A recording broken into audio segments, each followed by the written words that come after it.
мындай айткан токолдун балдарыбыз да.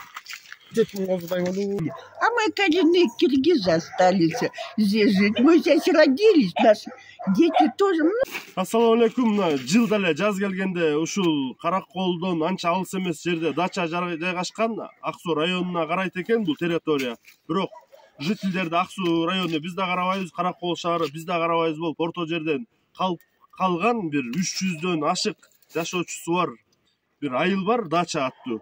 Бул жер Союз убагында дача болуп келген, азыр болсо жителдер жашайт, обычный айылдарда эле. Кээбилөр малын кармайт, бирок жылда жаз келгенде эле ушул жерден суу каптап, фундаменттери сууга чөгүп, Союз убагында ушунун башынан келген жерде арык бар болчу экен. Ошол арык бүтөлүп калып, ошол эле проблема себептен азыр канчалаган адамдар мына сырес болуп, үйүнө жашаганга жакшы мүмкүнчүлүк болбой, мына элдер жылда жаз келди ушака чогулабыз. Мында канчалаган журналисттер дагы айтып келген, ушака көңүл бурган киши жок.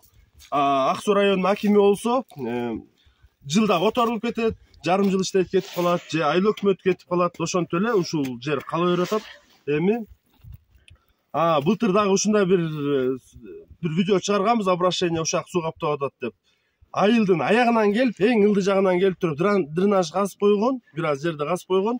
Шылтоосу болсо, былтыр болсо мындай болот. Бияка азыр саз болуп атат, суу болуп атат, трактор кире албайт. Бир аз кургаганга дейт. Кургаганда июль-августка чейин созулат экен. Июль-августта ошентип унутулуп келип, эртеси күз келет, кайра кыш келет, кайра эле ошентип өтүп атат. Эми Ак Суу районунун акими Каракол шаарына карайбы же кимге карайт, мына өзүңүздөр чечип берип коюңуздар ушакты. Мен силерге бул видеодон кийин дагы көрсөтүп берем, мунун чечилчү жолу канчалык деңгээлде кыйын экенин, оңой экенин. Мына азыр ушу тургундардын өздөрүнүн сөздөрүн угуп көргүлө. Мен ушул жердеги дачада жашоочу жашаган энелердин атынан сүйлөп атам. Бул жердеги энелердин атынан биз балдар могу сырыстан мектепке барып келе албай атат. Мектепте окуган балдарыбыз мектепке чыгып келе албай атат. Биз дагы сыртка чыкканга эч кандай мүмкүнчүлүк жок. Азырда бир аз тоңголок болуп атат. Кичине жаз болуп суу эригенден кийин мындан жаман абалга келет.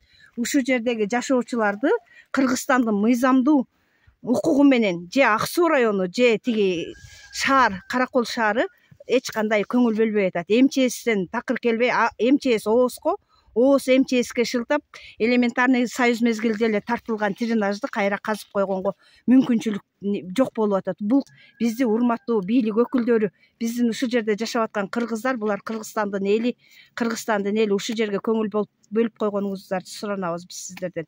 Ушул жердеги жалпы энелердин атынан. Баары сөйлөсүн. Өткөн жылы тизеге чейин жетти эле, бул жылы дагы көбөйөт. Да. Дагы сандан да көп болот. Мына үйлөрдү канча каптап атат. Азыр биякты көрсөңүз, бияктан дагы көтөрүлөт. Бул азыр баш эле да. Андан кийин биягынан дагы суу бери келсе, бул деген күчөйт. Биздин балдарыбыз да баса албай калат, эжем айткандай. Көчөгө да чыга албай, ойногонго да шарты жок болот. Ойногон эстек эмес, больницалап жүрөт го. Биздин көйгөйдү чечип берсе, борору, бүт эле оору болуп жүрөт го. Балдарыбыз ошон майынан болот го, бүт оору.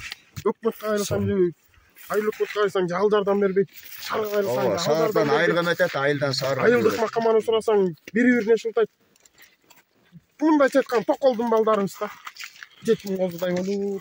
Быйыл коркуп атабыз, үйлөрүбүздүн баарын агызып кетип, баары сууга чөгүп, саз болуп кетпейби деп коркунуч болуп. Иттер буттада жүрөт.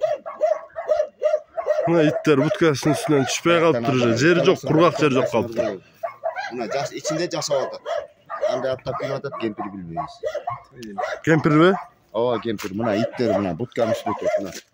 Бак өзү туалетке да бара албайт. Кандай барып атат? Билбейбиз. Бу жерге кишилер жашамактуу, ит жашаганда эле уже жалко болуп калыптыр. Бияктан өтө албайбыз го, кантип өтөбүз?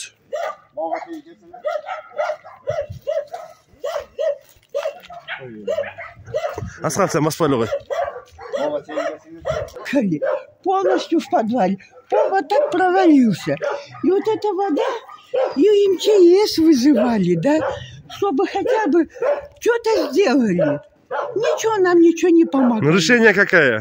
А решение какое? Надо делать дренаж, канал.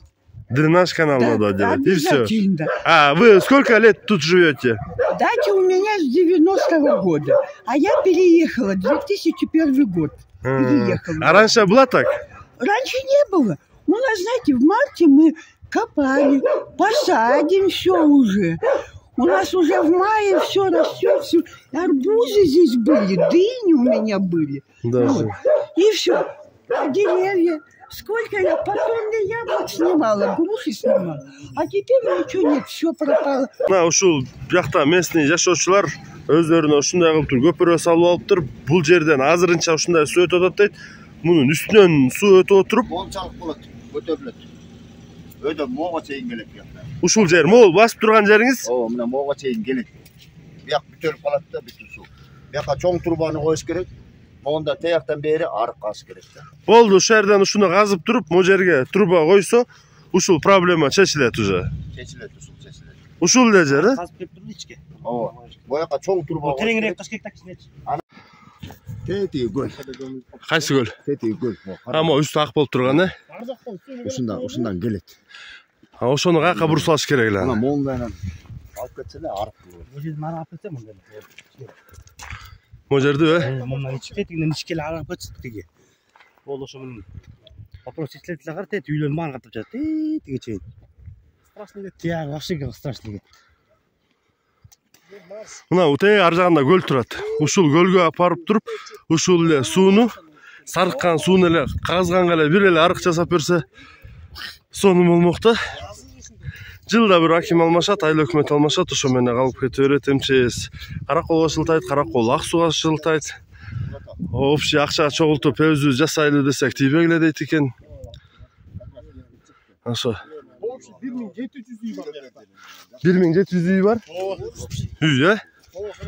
Мына могу суу мындан нары эриген сайын дагы аралап отуруп, бүт могу үйдүн почти дачанын жарымынан көбүн каптап кетет экен бул суу.